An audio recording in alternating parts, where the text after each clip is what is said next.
미국 백악관이 큰 충격에 휩싸였습니다. 주한미군이 최근 당선된 미국 대통령 트럼프의 정책에 큰 반감을 일으키며 한국을 떠날 수 없다는 호소문을 발표했습니다. 이에 군사 관계자들은 긴급 회의를 소집, CNN과 뉴욕타임즈 등 언론들은 앞다투어 취재하려 몰려들기 시작했는데요. 한국에 머무르고 있는 미군들이 왜 한국을 떠나기 싫어하는지, 한미동맹을 발칵 뒤집은 충격적인 사연은 무엇일까요? 저는 2년 전 한국에 발령받은 미 육군 제2보병사단 소속 마이클 토마스 중사입니다. 32살의 텍사스 출신이고 벌써 군 생활 10년 차가 됐습니다. 처음 한국 발령 소식을 들었을 때 솔직히 저는 많은 실망을 했습니다. 텍사스의 넓은 하늘 아래 자란 제게 한국은 그저 좁고 복잡한 아시아 국가 정도로만 생각했거든요. 한국 전쟁 다큐멘터리에서 본 가난하고 낙후된 이미지가 머릿속에 박혀 있었고, 아직도 제 머릿속 한국은 개발도상국 그 이상도 이하도 아니었습니다. 그런 나라를 가야 한다니 기분이 좋지 않아서 당시엔 발령을 안 가고 싶은데 거부할 수 없나 하는 생각도 가지고 있었습니다. 평소와 다름없는 아침, 식당에서 아침을 먹고 있는데 갑자기 동료들 사이에서 웅성거림이 시작됐어요. 트럼프가 우리를 철수시킨대. CNN에 나왔어. 처음에는 또 가짜 뉴스겠거니 했지만 곧 부대 방송을 통해 공식 발표가 나왔습니다. 백악관이 주한미군 1만 명 철수 명령을 내렸다는 말에 부대 식당은 순식간에 고요한 정적에 휩싸였습니다. 그러다 누군가 나 한국 떠나기 싫은데 하고 말했고, 그 말에 여기저기서 동의하는 목소리가 터져 나왔습니다. 믿기지 않으시겠지만 저도 놀랍게도 같은 생각이 들었습니다. 처음 한국으로 발령받았을 때만 해도 왜 하필 한국인가? 불평했던 제가 이제는 미국으로 돌아가라는 명령에 가슴이 답답해지는 걸 느꼈어요. 술렁이는 부대 전체를 뒤로하고 숙소에 도착해서 CNN을 틀었어요. 백악관 대변인이 미국 이익을 위한 군사적 재배치라고 설명하고 있었습니다. 미국의 국익을 위한 결정이라는데 미국인인 제 마음은 이렇게 무거운 걸까요? 갑자기 울린 부대 지휘관인 존슨 대위의 전화를 받고 회의실로 곧장 달려갔습니다. 회의실에 도착하니 분위기가 심상치 않았고 존슨 대위가 무거운 표정으로 말했습니다. 백악관 명령이 내려왔다. 앞으로 2년 안에 우리 부대는 완전 철수한다. 그 말을 듣자마자 방안이 소란스러워졌습니다. 대부분 불만을 토로하며 한마디씩 했고 존슨 대위도 이 결정에 동의하지 않는 듯한 느낌이 들었습니다. 나도 이해할 수 없는 결정이다. 하지만 명령은 명령이다. 라는 말을 그도 한숨을 쉬며 말했습니다. 철수 소식은 SNS를 타고 번개처럼 퍼졌고 저녁 뉴스에서는 한국 정부의 긴급대책회의 소식이 나왔습니다. 밤이 되자 제 휴대폰으로 미국 본토 가족들에게서 연락이 왔어요. 드디어 집에 오다며 가족들을 좋아했지만 가족들과 다르게 제 맘은 좋지 않았습니다. 불과 2년 전만 해도 빨리 떠나고 싶었던 이곳이 이제는 왜 이렇게 떠나기 싫은 곳이 된 건지 너무 돌아가기 싫었습니다. 그날 밤 부대 내에서는 한국을 떠나고 싶지 않은 미군들의 자발적인 모임이 열렸습니다. 그들과 얘기하다 보니 한국에 처음 도착했던 날이 생각납니다. 2년 전 텍사스에서 16시간 넘게 비행기를 타고 인천공항에 도착했어요. 좋은 미국 근무지에서 갑자기 안 좋은 한국으로 발령이라니 솔직히 기분이 좋지는 않았습니다. 당시 저는 한국을 가난하고 발전이 더딘 나라로 생각했고 한국 전쟁 관련 다큐멘터리만 봐서 그랬는지도 모릅니다. 하지만 인천공항에 발을 딛는 순간 공항 내부를 둘러보고 정말 놀랐습니다. 공항은 놀라울 정도로 깨끗하고 현대적이었습니다. 높은 천장과 개방감 있는 구조, 투명한 유리로 된 벽면을 통해 들어오는 자연광, 자동 출입국 시스템, 로봇 안내원, 심지어 공항 내 무료 샤워실까지 있었죠. 미국 공항과는 비교도 안 되는 시설이었어요. 심지어 도심으로 향하는 공항철도는 더 놀라웠습니다. 열차는 정확히 시간에 맞춰 도착했고 내부는 깨끗했어요.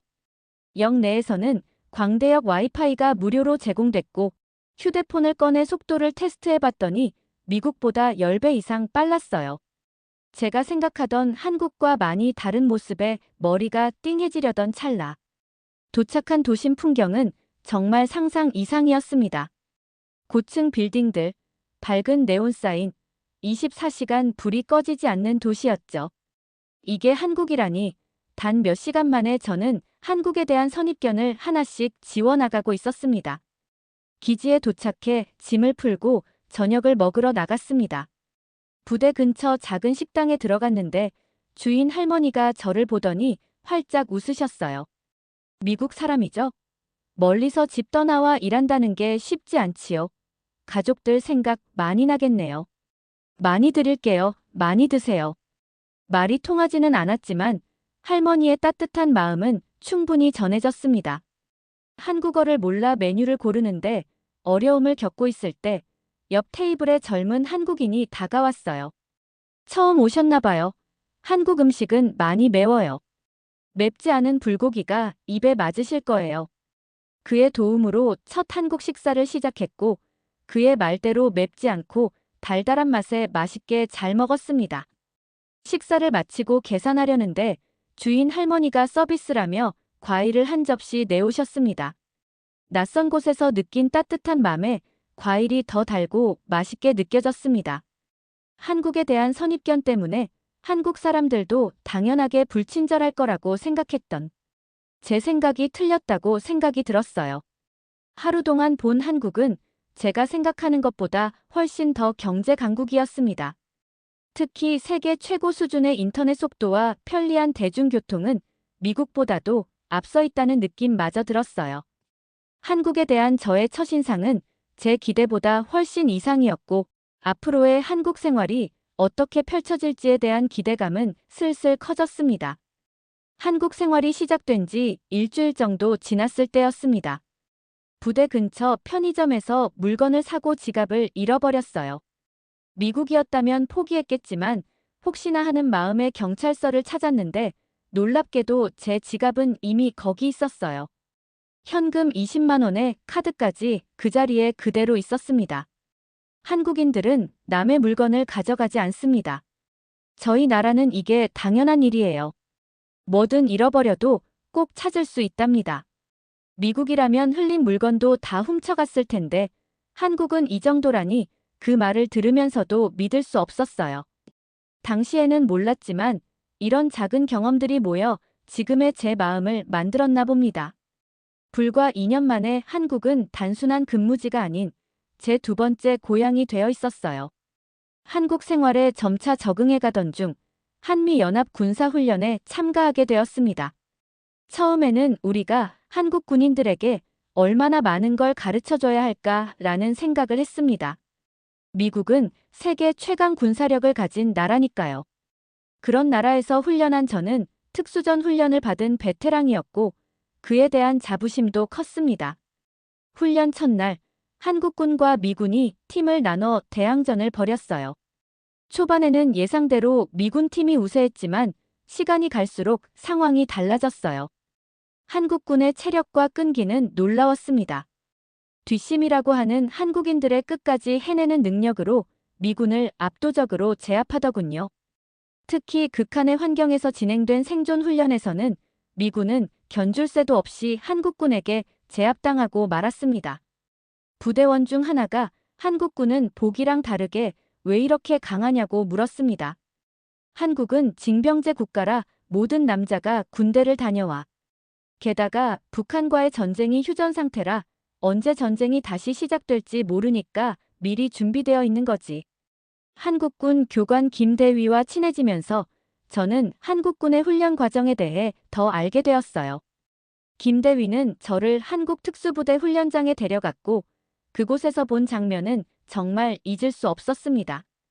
영하의 날씨에 반팔 차림으로 얼음물에 들어가 훈련하는 모습, 40kg이 넘는 장비를 메고 산을 오르내리는 모습. 이게 진짜 군부대가 맞나 하는 생각이 들 정도로 너무 충격적이고 대단하다고 생각했습니다. 한국에 온 지 1년쯤 되었을 때 부대 근처에서 차를 타고 가다가 사고가 났습니다. 크게 다친 건 아니었지만 조금 부딪혔어요.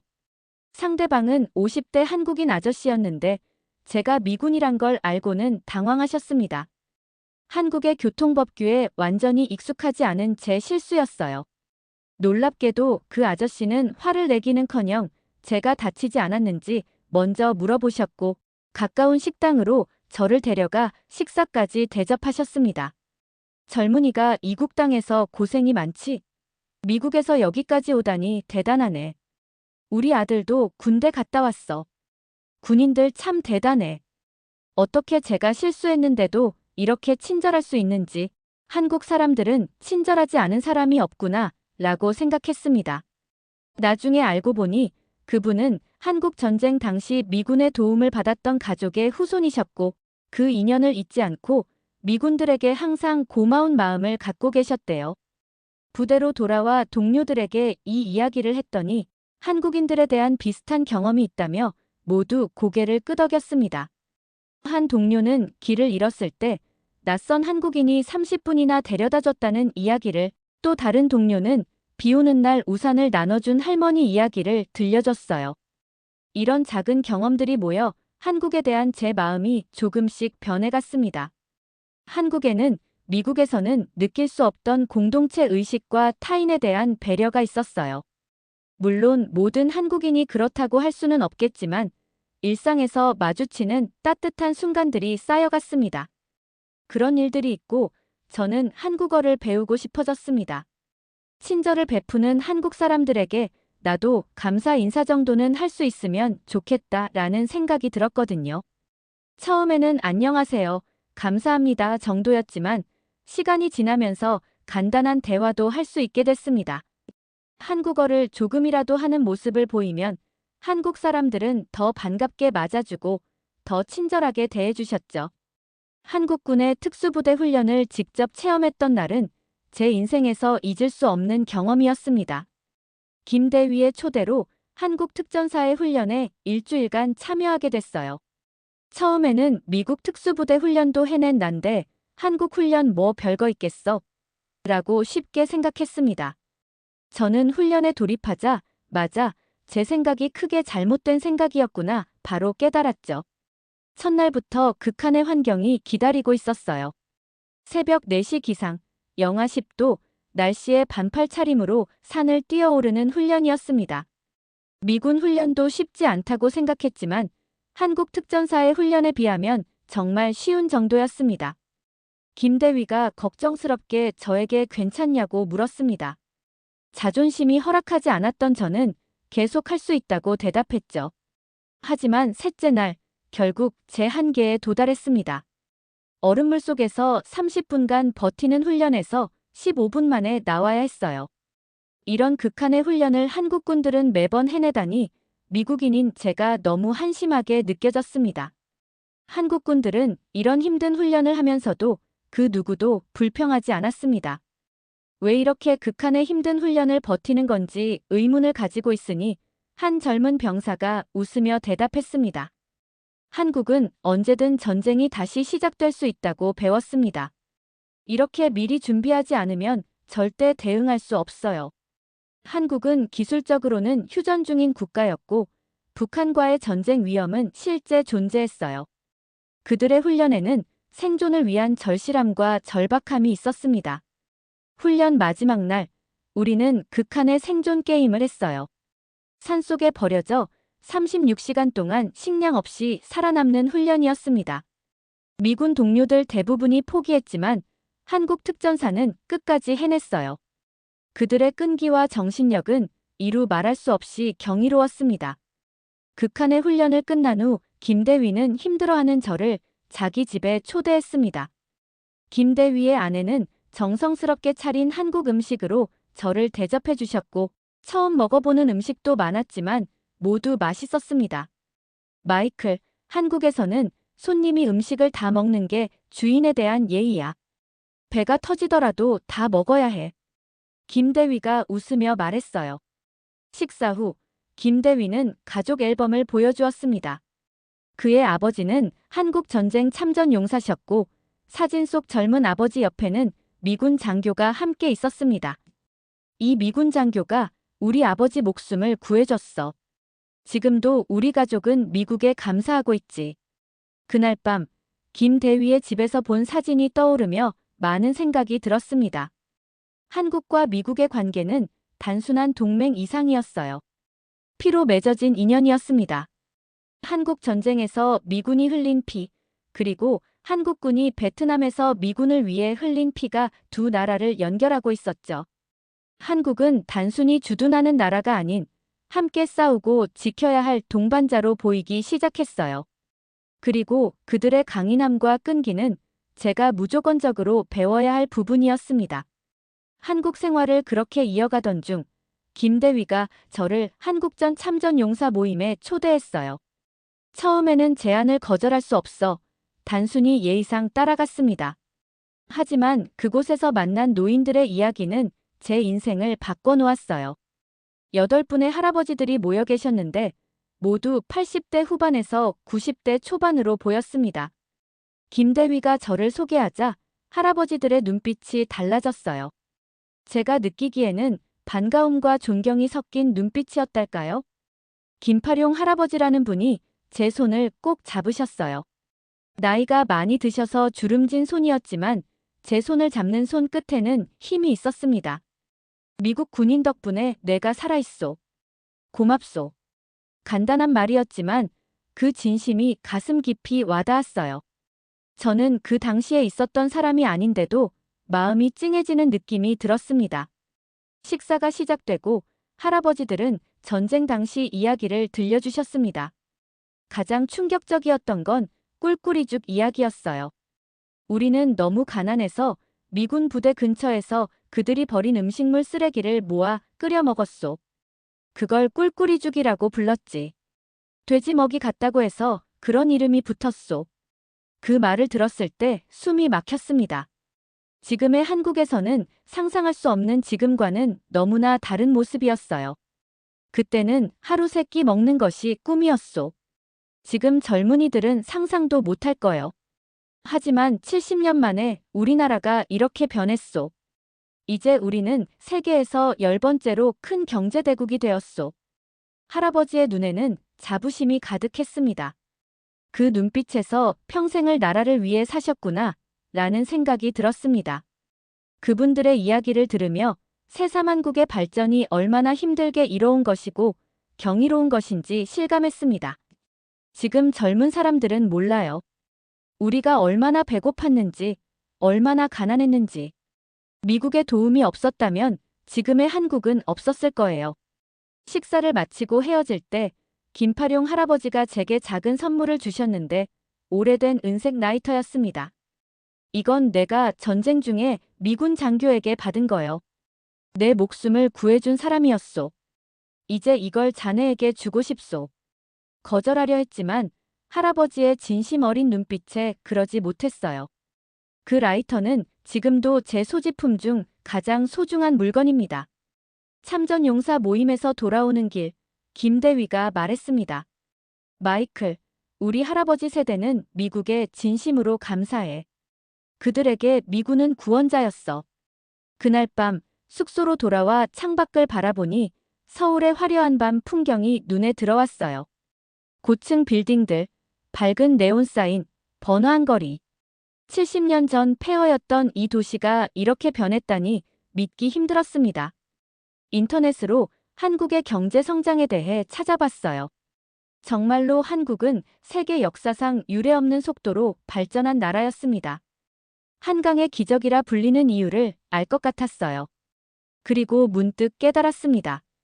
제가 한국에 애착을 느끼는 이유를. 이곳은 단순한 주둔지가 아닌 미국과 한국의 피와 땀으로 지켜낸 소중한 곳이었습니다. 그리고 저는 그 역사적인 연결고리의 한 부분이었던 겁니다. 철수 명령이 내려온 다음 날 부대 전체가 혼란스러웠고 당연히 저도 마찬가지였어요. 2년 내에 주한미군 1만 명이 단계적으로 철수한다는 내용이었습니다. 동료 스미스 상사가 제 옆에 앉으며 마이클, 솔직히 어떻게 생각해? 진짜 떠나야 하나? 명령이니까 따라야지. 그게 군인 아니냐? 말은 그렇게 했지만 마음은 정말 복잡했습니다. 한국 사람들의 따뜻한 마음과 정, 김파룡 할아버지의 주름졌던 손이 머릿속을 가득 채웠어요. 북한의 위협은 여전했고 주한미군은 동북아시아 안보의 핵심이었어요. 기지를 나와 산책하며 생각을 정리하는데 자주 가던 식당을 지나쳤어요. 주인 할머니가 저를 보더니 급히 나오셨습니다. 미국 가요? 정말 다 떠나요? 할머니의 목소리에는 걱정이 가득했어요. 아직 확실하진 않아요. 하지만 명령이 내려왔습니다. 할머니는 한숨을 쉬며 말했어요. 60년 넘게 같이 있었는데 갑자기 어떻게? 그 말에 마음이 찢어질 듯 아팠습니다. 한국 사람들에게도 미군은 단순한 외국 군대가 아니었어요. 평화와 안보의 상징이었고 오랜 세월 함께 해온 이웃이었습니다. 저녁에 김 대위에게 전화가 왔어요. 김 대위의 목소리에는 걱정이 묻어 있었어요. 북한과의 긴장이 완전히 해소된 것도 아닌데 미군이 철수한다는 것은 한국 입장에서는 큰 불안 요소였습니다. 그날 밤 부대 내에서 자발적인 모임이 시작됐어요. 한국에 더 머물고 싶은 미군들의 모임이었습니다. 처음에는 10여 명이었지만 며칠 만에 100명이 넘게 모였어요. 저도 그중 하나였습니다. 우리는 철수 명령에 대한 의견을 나누고 가능한 대안을 찾아보기 시작했어요. 누군가 설문조사를 제안했고 익명으로 진행된 이 설문에서 놀라운 결과가 나왔어요. 응답자의 75%가 한국에 더 머물고 싶다고 답했습니다. 이유는 다양했어요. 안전한 환경, 높은 생활 수준, 한국 문화에 대한 애착 등등. 하지만 가장 많았던 답변은 따뜻하고 친절한 한국 사람들을 떠나기 싫다는 것이었습니다. 설문 결과를 바탕으로 우리는 비공식 청원서를 작성했고, 물론 이게 백악관의 결정을 바꿀 수 있을 거라고 생각하진 않았어요. 하지만 적어도 우리의 목소리를 전하고 싶었습니다. 그 사이에 한국 언론에서는 미군 철수에 관한 기사가 연일 쏟아졌습니다. 몇몇 기자들이 부대 앞에서 취재를 시도하기도 했어요. 저희는 공식적으로 언론과 접촉하지 말라는 지시를 받았지만 소문은 이미 퍼지고 있었습니다. 주한미군 중 상당수가 철수를 원치 않는다는 소식이요. 일주일 후 백악관에서 첫 반응이 왔어요.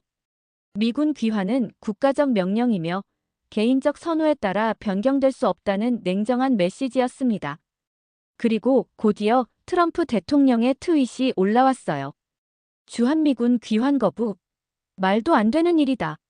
명령은 명령이다. 극도로 분노했다. 이제 우리의 소소한 저항은 국제적인 이슈가 되어버렸습니다. CNN에서는 왜 미군들은 한국을 떠나고 싶어 하지 않는가? 라는 특집 기사를 내보냈어요. 철수 명령 소동이 한창이던 어느 주말, 저는 한강으로 나갔습니다. 마음이 복잡해서 하염없이 강물을 바라보고 있는데 옆에 앉아있던 노부부가 말을 걸어오셨습니다. 미국 군인이죠? 정말 다들 가나요? 그분들에게 상황을 설명해 드렸어요. 놀랍게도 할아버지는 영어로 대답을 하시더라고요. 영어를 꽤나 잘하셔서 물으니 1970년대에 미국에서 유학했다고 하셨어요. 우리는 미군이 있어서 60년 넘게 평화롭게 살았어요. 여러분이 있었기에 우리 아이들이 전쟁을 모르고 자랄 수 있었죠. 저희가 있었기에 안전했다는 말, 그건 어떤 훈장보다 값진 칭찬이었어요. 그날 저녁 이태원의 한 식당에서 저녁을 먹었습니다. 삼겹살에 소주를 마시며 한국에서의 시간을 돌아봤어요. 처음엔 낯설고 불편했던 이곳이 이제는 제 삶의 일부가 되었다는 걸 실감했습니다. 식당 주인은 제가 미군이란 걸 알아보고 왜 트럼프는 미군을 데려가려 하나요? 라고 물었어요. 저도 명확한 답을 드리지 못했습니다. 그러자 주인은 소주 한 병을 더 갖다 주며 말했습니다. 걱정 마세요. 우리나라 정부가 안 보낼 거예요. 그 말에 웃음이 나왔어요. 하지만 뭔가 위안이 되는 말이었습니다. 부대로 돌아오는 길에 문득 저희들이 쓰는 한국병이라는 말이 떠올랐습니다. 한국병은 한국에 적응해 미국으로 돌아가기 싫어하는 증상을 말해요. 예전에는 농담으로만 들었는데 이제는 제가 그 병에 걸린 것 같았습니다. 다음 날 한국 정부의 공식 성명이 발표됐어요. 주한미군의 지속적 주둔을 환영한다는 내용이었습니다. 그리고 서울 광화문에서는 미군 환영 시민 집회가 열렸어요. 수천 명의 한국인들이 태극기와 성조기를 들고 모인 모습은 감동적이었습니다. CNN과 다른 미국 언론들이 이 장면을 중계했고 미군을 떠나보내기 싫어하는 나라라는 제목의 보도가 이어졌습니다. 이제 이 사안은 단순한 군사적 결정을 넘어 한미 관계의 상징이 되어버렸어요. 부대 내에서는 전역 후 한국에 남는 방법을 알아보는 미군들이 늘어났습니다. 저도 당연히 그 중에 한 명이었고요. 보안 분야 경험이 있는 전역 군인들을 한국 기업들이 적극적으로 채용한다는 소식이 들려왔습니다. 어느 날 김 대위가 찾아왔어요. 그는 한국 국방부에서 특별 프로그램을 준비하고 있다고 했습니다. 전역 미군들을 위한 취업 프로그램이었어요. 한국 정부도 이 상황을 기회로 보고 있었던 겁니다. 마이클, 한국에 남을 생각 있어? 그럼 내가 도울 수 있어. 김대위의 제안은 매력적이었고 평생 군인으로만 살아온 제게 새로운 기회였어요. 전역 후에 한국에서의 미래에 대해 진지하게 고민하기 시작했습니다. 미국의 가족들에게 전화를 걸었어요. 한국에 남고 싶다는 제 마음을 설명했습니다. 처음에는 너무 놀라 당황하셨지만 저의 선택을 이해해 주셨어요. 어머니는 내가 행복하다면 그게 중요하다고 말씀하셨습니다. 그렇게 저는 조금씩 새로운 삶을 계획하기 시작했어요. 한국어 공부도 더 열심히 했고 한국 문화와 역사에 대해서도 깊이 알아갔습니다. 이제 이곳은 단순한 근무지가 아닌 제 미래가 될 수도 있는 곳이니까요. 군 복무 연장을 신청했지만 이미 백악관에서 내려진 지침 때문에 거부당했어요. 결국 저는 하는 수 없이 명예 전역을 신청했습니다. 10년간의 군 생활을 마무리하고 한국에서 새로운 삶을 시작하기로 한 거죠. 전역을 준비하는 동안 한국의 IT 기업 몇 곳으로부터 취업 제안을 받았습니다. 그중 삼성의 보안부서에서 온 제안이 가장 매력적이었어요. 군에서 익힌 보안 기술을 활용할 수 있는 자리였습니다. 저뿐만 아니라 많은 동료들도 비슷한 선택을 했어요. 어느 날 김 대위가 흥분한 목소리로 전화를 걸어왔습니다. 마이클, 뉴스 봤어? 백악관이 철수 계획을 재검토한대. 트럼프 대통령이 트윗으로 주한미군 철수 계획을 재검토 중. 동맹국과의 관계 고려라고 밝혔다는 거였어요. 물론 이것이 철수 명령의 완전한 철회를 의미하지는 않았지만 적어도 희망은 생겼습니다. CNN에서는 미군이 한국에 남기를 원하는 이유라는 특집 다큐멘터리를 방영했어요. 어쩌다 보니 저도 인터뷰 요청을 받았습니다. 방송 이후 백악관에서 다시 한번 강경한 입장을 내놓았어요. 트럼프 대통령이 직접 한국에 남고 싶어하는 군인들의 극도로 분노했다는 소식이 전해졌습니다. 하지만 이미 여론은 형성되었고 철수 계획은 계속해서 지연되고 있었어요. 전역을 한 달 앞둔 어느 날 제가 자주 가던 동네 식당에서 작은 이벤트가 열렸습니다. 주인 할머니가 제 전역을 축하하는 자리를 마련해 주신 거예요. 동네 주민들이 모여 한국에 남아줘서 고마워요라고 적힌 현수막을 펼쳤습니다. 밥을 먹는데 할머니가 제 손을 꼭 잡으시며 말씀하셨어요. 우리 동네 사람이 되어줘서 고마워. 이제 너는 우리 가족이야. 그 순간 눈물이 왈칵 쏟아질 뻔했습니다. 10년 전 군에 입대할 때만 해도 이런 날이 올 줄은 상상도 못했어요. 이국 땅에서 새로운 가족을 만들게 될 줄은요. 그렇게 저녁일이 다가왔고 부대에서 작별 인사를 나누고 군복을 벗었어요. 이제 저는 일반 시민이 됐지만 마음만은 여전히 군인이었습니다. 다만 이제는 두 나라를 모두 지키는 사람이 된 것 같았어요. 마지막으로 김 대위에게 전화를 걸었습니다. 이제는 친구가 된 김 대위는 흔쾌히 전화를 받았어요. 마이클, 어때? 이제 진짜 한국 사람 된 기분이야? 웃으며 대답했습니다. 아직 멀었지. 하지만 언젠가는 완전한 한국 사람이 될 거야. 라고 말이죠.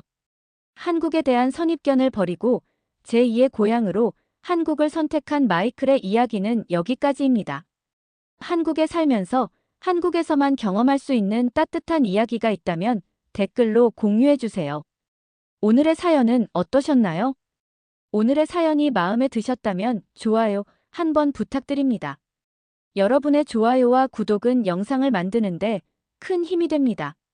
긴 영상 시청해주셔서 감사합니다. 오늘도 행복이 넘치는 하루 되세요.